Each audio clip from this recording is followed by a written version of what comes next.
എന്നിട്ട് ട്രഷർ ഹണ്ടി കഴിഞ്ഞ എല്ലാരും കൂടെ ഒരു പാവം മനുഷ്യനെ കുറ്റവാളിയാക്കി. എന്തൊരു നശിച്ച സമൂഹമാണിത്. നിനക്ക് എന്ത് പറ്റിടാ? എടി ലക്കി, ഇനി സേതുമാധവ് എന്ത് ഇവിടെ? ആ വെസ്റ്റ് നിങ്ങളുടെ ഏറ്റവും എന്താ വല്ല കഴിക്കാൻ വെക്ക്. എനിക്ക് വേണ്ട. ആ എന്താ? എനിക്ക് വിശപ്പില്ല. എനിക്ക് മനസ്സിൽ വല്ലാത്തൊരു വിങ്ങലൊക്കെ. ഇതൊരു വീക്ക് വെച്ചോന്നാണ്ടല്ലോ, അതൊരു സിനിമയല്ലേ? പക്ഷെ എന്നാലും ഇതുപോലത്തെ ആൾക്കാർക്ക് ഉണ്ടാവില്ലേ ഒരു പോലീസ് ഓഫീസർ ആവാനൊക്കെ ആഗ്രഹിച്ചിട്ട്. ശരിയാ, പാവം. നമ്മളിനി എന്താ ചെയ്യാടാ? നീ വാ, നമുക്ക് വല്ലതും കഴിക്കാം. ശരിക്കും ഇതുപോലെ കഷ്ടപ്പെടുന്നവരും കാണൂല്ലേ? തീർച്ചയായും. അയ്യോ, അപ്പൊ അവരെങ്ങനെ എന്ത് ചെയ്യും? തിണ്ടിയുടെ പണി അവരുടെ സിനിമയും വെച്ചെടുത്തിട്ട് പോയിക്കോളും. ബാക്കിയുള്ളവർ വേണം അനുഭവിക്കാനായിട്ട്. ചെക്ക, എനിക്ക് വിശന്നിട്ട് വയ്യ. ഇരുന്ന് പൊട്ടത്തരം പറയാണ്ട് വരാൻ നോക്ക്. ഞാനല്ലോ, നീ നോക്കോ.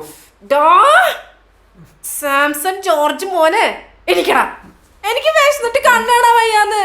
നീ എന്താ കൊച്ചുണ്ടെങ്കിലും ഞാൻ വരൂല. എന്റെ പൊന്നു സാംബോയ്. നീ ഇതിന്റെ സെക്കൻഡ് പാർട്ട് കണ്ടിണ്ടാ?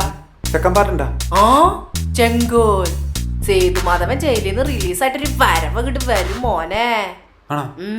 അത് കാണട്ടെ. അയ്യോ, അങ്ങനെ പറയരുത്. ആദ്യം ഫുഡ് കഴിക്കുന്നിട്ട് കാണാം. നീ ഫുഡ് കഴിച്ചില്ലേ? ഇല്ല. ആ, ഞാൻ നേരത്തെ കിരീടം കണ്ടോണ്ടിരുന്നതിനിടയിൽ വിശന്നപ്പെടുത്ത് കഴിച്ചു. ചെങ്കോല് കാണട്ടെ. ഇത് കാണും. എന്നിട്ട് അവസാനം സേതുമാധവൻ. അയ്യോ, എന്നിട്ട് അവസാനം ഇതിൽ സേതുമാധവൻ മരിക്കുമല്ലോ. എടാ അതെ,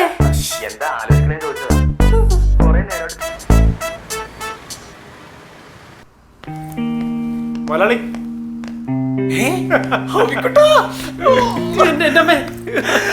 എടാ, കാര്യം അന്ന് ഞാൻ കുറച്ച് ഫിലോസഫി ഒക്കെ പറഞ്ഞെങ്കിലും നീ ഒന്നുകൂടി വന്നിരുന്നെങ്കിൽ നീ വല്ലാതെ ആഗ്രഹിച്ചു പോയി. എത്തിയല്ലോ. സംഭവം സെറ്റ് അല്ലേ? പിന്നെ നീ വിളിച്ചു പറഞ്ഞപ്പോ തന്നെ ഞാൻ നമ്മുടെ പിള്ളേർ ഒരു ചെല്ല സെറ്റ് ചെയ്തില്ലേ? അടിപൊളി. അല്ല, വർക്ക് എങ്ങനെ ഉണ്ടായിരുന്നു? ആ, വർക്കിന്റെ കാര്യം ഒന്നും പറയണ്ട. വിഷ്ണു അല്ലേ, എന്തൊക്കെ എടുത്തോണ്ട് വന്നിട്ടുണ്ട്. എന്തായാലും ഔട്ട് വരുമ്പോ അറിയാം. എല്ലാം ദൈവത്തിന് സമർപ്പിച്ചിട്ടുണ്ട്.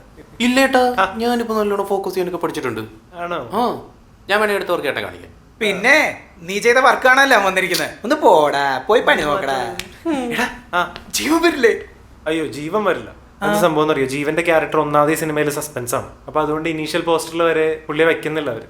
ഓ, മനസ്സിലായി. Marketing technique. അതെ അതെ. എടാ, നായിക ആളെങ്ങനെ? പ്രമിത. ഓ അയ്യോ, ഭയങ്കര ചാടൻ. പുള്ളിക്കാരിയാണെങ്കിൽ ഭയങ്കര ദേഷ്യത്തിന്റെ ആളാണ്ടാ. പിന്നെ ഈ സെൽഫി എടുക്കുന്ന പരിപാടി ഒന്നും പുള്ളിക്കാരിക്ക് തീരെ ഇഷ്ടമല്ലട്ടോ. ആ ഫോണും കൊണ്ട് അങ്ങോട്ടൊന്നും പോയി കളയരുത്. ചിലപ്പോ പാക്കപ്പും പറഞ്ഞ് പോയി കളയും. എന്റെ അമ്മോ, നമ്മളൊന്നും പോകുന്നില്ലേ? ഓക്കെ, എന്റെ ജീവിതത്തിലെ ഏറ്റവും വലിയൊരു ആഗ്രഹമായിരുന്നു പ്രമിതയെ ഒന്ന് നേരിൽ കാണണമെന്ന്. Thank you.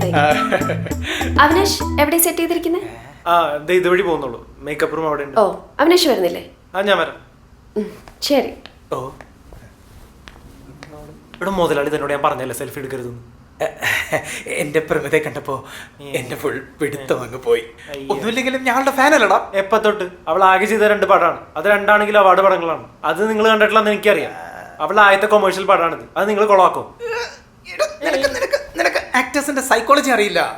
എടാ, അവൾ ഇങ്ങ് വന്നു കയറുമ്പോ ഇവിടെയുള്ള ഒരുത്തനും അവൾ അഭിനയിച്ച 2 പടവും കണ്ടിട്ടില്ലെന്ന് പറഞ്ഞ അവൾ ആകെ മൂഡ് ഓഫ് ആവില്ലേ? പിന്നെ പോസ്റ്ററിന് പോയിട്ട് ഇൻസ്റ്റാഗ്രാമിൽ പോലും ഒരു ഫോട്ടോ അവൾ ഇടൂല. ഇപ്പൊ നോക്കിക്കോ, ഫുൾ എനർജിയിലാ അങ്ങോട്ട് പോയിരിക്കുന്നത്. ഓക്കെ. ആ, പിന്നെ നീ എന്താ പറഞ്ഞേ? അവള് ഫുൾ ജാടയാണ് അല്ലേ? ഒരാർട്ടിസ്റ്റിനെ കണ്ടാൽ ജാടയാണോ ഹമ്പിളാണോന്ന് ഒറ്റ സെക്കൻഡ് കൊണ്ട് ഞാൻ പറയും. കുറച്ചു കാലമായി നമ്മൾ ഈ പണിയൊക്കെ ആയിട്ട് ഇവിടെ നിൽക്കാൻ തുടങ്ങിയിട്ട്. എന്തായാലും വാ, എനിക്ക് ആ ലൈറ്റപ്പ് ഒന്ന് നോക്കിയിട്ട് കറക്റ്റ് ആണെന്ന് പറയാം. എടാ സിനിമാക്കാരാ, നീ സുഖിപ്പിക്കാനൊക്കെ പഠിച്ചല്ലേ?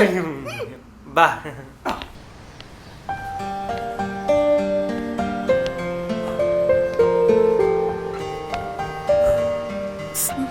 ചോദിക്കുന്നതിന് അർത്ഥമില്ലെന്നറിയാം, എന്നാലും മൂഡ് ഔട്ട് ആണോ? എനിക്ക് കുഴപ്പമൊന്നുമില്ല എന്ന് പറഞ്ഞാൽ വിശ്വസിക്കോ? കുഴപ്പമുണ്ട്. എടോ, താൻ പൊട്ടൻ ജിൻഡോ പറഞ്ഞ് കാര്യാക്കണ്ട. അതിപ്പോ ഓരോരോ ആൾക്കാർക്ക് അവരവരുടെ കാഴ്ചപ്പാടല്ലേ. എന്നാലും നമ്മളിത് ഏത് കാലഘട്ടത്തിലാണ് ഈ ജീവിക്കണേ? അല്ലെങ്കിൽ നമ്മുടെ ആൾക്കാരുടെയൊക്കെ ചിന്താഗതി എന്താ ഇങ്ങനെ? ഈ കറുപ്പിന് എന്താ കുഴപ്പം? കറുപ്പിന് ഒരു കുഴപ്പമില്ല. പിന്നെ നീ വിചാരിക്കുന്ന പോലെ ഇത് നമ്മുടെ ആൾക്കാരുടെ മാത്രം പ്രശ്നമൊന്നുമല്ല. ഈ വികസിത രാജ്യങ്ങളെന്ന് പറഞ്ഞ ചില സ്ഥലങ്ങളുണ്ടല്ലോ, എന്തിനാ അമേരിക്ക ഉൾപ്പെടെ, അവിടെയും ഇന്നും ഈ പ്രശ്നങ്ങളൊക്കെ ഉണ്ട്. അതിനിപ്പോൾ എത്ര വിദ്യാഭ്യാസം കിട്ടിയെന്ന് വെച്ചാൽ പുരോഗമിച്ചു എന്ന് പറഞ്ഞാൽ മാറില്ല. കാരണം എന്താ അറിയോ, തലമുറയായിട്ട് കൈമാറി കൊടുക്കുന്ന ഒരു ചിന്താഗതി ഇതാണ്. ചെറുപ്പം തൊട്ടേ ഞാൻ കാണുന്നതും കേൾക്കണതോ ഇതൊക്കെ. എൻ്റെ വീട്ടിൻ്റെ ഓപ്പോസിറ്റേ ഒരു വലിയ ഗ്രൗണ്ട് ഉണ്ട്. നിറയെ കുട്ടികളൊക്കെ കളിക്കാൻ വരും അവിടെ, ഏകദേശം എൻ്റെ പ്രായത്തിലുള്ള കുട്ടികളൊക്കെ. അന്ന് ഈ പറഞ്ഞ പോലെ എല്ലാവരും ഇല്ല, പക്ഷെ കുറച്ച് പേര് അന്നും അതെ നമ്മളെ അങ്ങോട്ട് ഒന്ന് മാറ്റി നിർത്തും. അത് അന്നും അതെ ഇന്നും അതെ. ഒക്കെ മാറുള്ളൂ, പതുക്കെയാണെങ്കിലും മാറും. ഉം. ഞാൻ ഞെട്ടിയാവുന്നല്ല, ഞാൻ വിചാരിച്ചത് നീ നല്ല കട്ടയ്ക്ക് 2 ഡയലോഗ് അടിക്കുന്നതാണ്. ഞാനിപ്പോഴേ ഭയങ്കര ഡീസൻ്റ് ആയിരിക്കുക, അല്ലെങ്കിൽ ഡയലോഗല്ല അവൻ എൻ്റെ കയ്യിൽ നിന്ന് വാങ്ങിച്ചാനെ. വാ അതോട് ഏതായാലും പ്രോഗ്രാം തുടങ്ങാറായി. വാ അങ്ങോട്ട് വാ.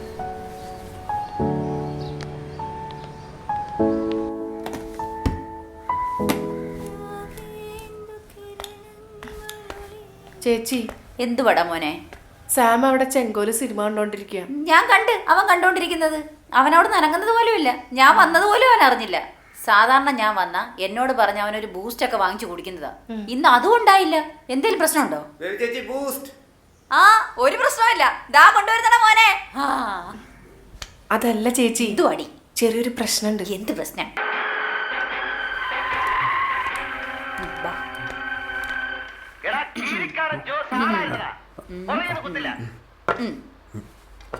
സാമോന് ബൂസ്റ്റ് വേണോ? ആ വേണം. ബൂസ്റ്റ് വേണമെങ്കിൽ ബേബി ചേച്ചി ഒരു കാര്യം പറയും, അതനുസരിക്കോ? ബേബി ചേച്ചി പറഞ്ഞാൽ അനുസരിക്കാം. പക്ഷെ എന്താ, നീ കൂടെ ഉള്ളതുകൊണ്ട് എനിക്ക് വിശ്വാസമില്ല. നീ ഭയങ്കര ഉടായ്പാണ്. നിന്റെ മറ്റേ ഒരു മിനിറ്റ് മോനെ, ബേബി ചേച്ചിക്ക് ഒരു സിനിമ കാണണോടാ. അതെന്താ, ഞാൻ ടിക്കറ്റ് നോക്കിയാ? അയ്യോ, പുതിയതല്ല, അപ്പൊ ഒരു പഴയ സിനിമയാ. അതേത് പടം? ഇൻ ഹരിഹർ നഗർ. ബേബി ചേച്ചി പറയട്ടെ. ആ, ഇൻ ഹരിഹർ നഗർ. അപ്പൊ ഞാനിപ്പോ കണ്ടോണ്ടിരിക്കുന്ന പടം കഴിച്ചിട്ടുണ്ടാ? ആ, അയ്യോ, അപ്പൊ ഒരുപാട് സമയം അങ്ങ് പോത്തില്ലേ? ചേച്ചിക്ക് ഇവിടെ ഒരുപാട് പണിയുള്ളതല്ലേടാ. ഇപ്പൊ തന്നെ കാണണം അല്ലേ? ആ, ഇപ്പൊ കാണണം. മോനും കണ്ടോ, നല്ല സിനിമയാ. ചിരിക്കാണ്ട്.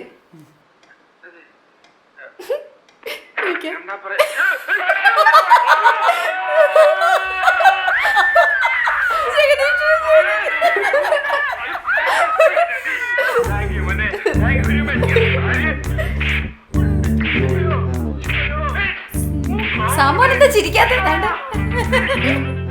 ഞാൻ മറ്റേ ചെങ്കോലെന്ന് പറയുന്ന പടം പാതിയുണ്ട് വെച്ചേക്കാം.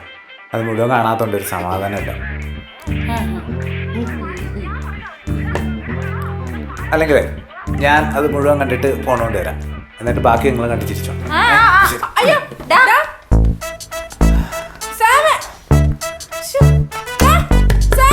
മോനെ, തുറക്കടാ. സാമോനെ, മോനെ, തുറക്കടാ. മോനെ. പോയി, എല്ലാം പോയി. എടാ സ്റ്റാൻഡ് ഫ്രെയിമിൽ എടുത്ത് മാറ്റാ. നീ അവിടെ തന്നെ നിന്നോ. ആ ലൈറ്റ് ഒന്ന് അഡ്ജസ്റ്റ് ചെയ്താ കുറച്ച്. മതിയോ? ആ ഫൈൻ ഫൈൻ. എന്തുവാണ് ഇത്? സോംബി. ഇതാണ് നീ പറഞ്ഞ സിമ്പിൾ സബ്ജക്ട്. മലയാളി ഞാൻ വിളിച്ചാ ഫോൺ എടുക്കാത്ത. താനല്ല വിളിച്ചത്. ജോസഫ് ഏട്ടാ, നീ ഉണ്ടായിരുന്നു ഇവിടെ? നിങ്ങൾ തമ്മിൽ പരിചയമുണ്ടോ? ഞങ്ങള് പഴയ പരിചയക്കാരാടാ മോനെ. അതെങ്ങനെ? എടാ, ഞങ്ങള് ക്ലാസ്മേറ്റ്സ് ആടാ. ഓ, എനിക്കറിയില്ലായിരുന്നു. ഈ സ്കൂളില് ക്ലാസ് അല്ല, ആ ഗ്ലാസ് ഗ്ലാസ്. ഓ അങ്ങനെ. അല്ല എന്തിപ്പോ ഇവിടെ? എന്റെയും പ്രീതിയുടെയും ലവ് സീൻ എടുക്കണമെന്ന് പറഞ്ഞു പിന്നെ ഒറ്റ കാലം നിപ്പ. ഓഹോ, ഇതൊക്കെ വേണോ? വേണം. എന്നോട് ഒരു അക്ഷരം പോലും പറയാതെ ഇങ്ങേര് പോയി കല്യാണം കഴിച്ചു. അത് പിന്നെ പോട്ടേന്ന് വെക്കാം. പക്ഷെ ഒരു കമ്പനിക്കാരൻ എന്ന നിലയിൽ ഇതെന്റെ മൗലിക അവകാശമാണ്. ഇത് ഞാൻ ചെയ്തിരിക്കും. അത് എപ്പോ ചെയ്യുമെന്ന് അറിയാനാ ഞാൻ ഇങ്ങോട്ട് എഴുന്നള്ളിയത്. അതായത് ഈ ഷൂട്ടിംഗ് ലൊക്കേഷനുള്ള സ്ഥലങ്ങളില്ലേ, ബ്യൂട്ടിഫുൾ ലൊക്കേഷൻസ്, അതെല്ലാം മഴ കയറി കുളമായി കിടക്കുക. കുറച്ച് ഡിലേ കൂടി. ചുരുക്കി പറഞ്ഞ ഈ അടുത്ത കാലത്തൊന്നും നടക്കുകയല്ലെന്ന്. അപ്പൊ നിങ്ങൾ എന്തായാലും സംസാരിച്ചേക്ക്. പ്രോപ്പർട്ടി റെഡിയായോ? ശരിയെന്നാ. എന്താ? നമ്മുടെ സിനിമയുടെ ഈ പ്രമിതാരവിയല്ലേ? അതെ. പ്രമിമോളെ, മക്കളെ, പ്രമിമോളെ, മോക്ക് ഈ ജോസഫ് എന്നെ മനസ്സിലായോ? ഇല്ല. എന്റെ ഫ്രണ്ടാ. അല്ലെങ്കിൽ മോളെങ്ങനെ ഓർക്കാനാ? അന്ന് തീരെ കുഞ്ഞല്ലായിരുന്നോ? കുട്ടൻ ചേട്ടന് സുഖമല്ലേ? അച്ഛനെ അറിയോ? പിന്നെ അറിയാവുന്നോ? അച്ഛൻ ഇപ്പോഴും ഓട്ടോ ബിസിനസ് തന്നെയല്ലേ? അതെ. അമ്മ SBT, ഇപ്പൊ SBI അല്ലേ? ജോസഫ് ഏട്ടാ, നമുക്ക് കുറച്ച് കഴിഞ്ഞിട്ട് സംസാരിക്കാം അല്ലേ? നിങ്ങളൊന്ന് പോയടാ പോയി. എന്റെ കൊച്ചിനെ ഞാൻ കണ്ടിട്ട് എത്ര കാലമായെന്നറിയോ അല്ലേ മക്കളെ?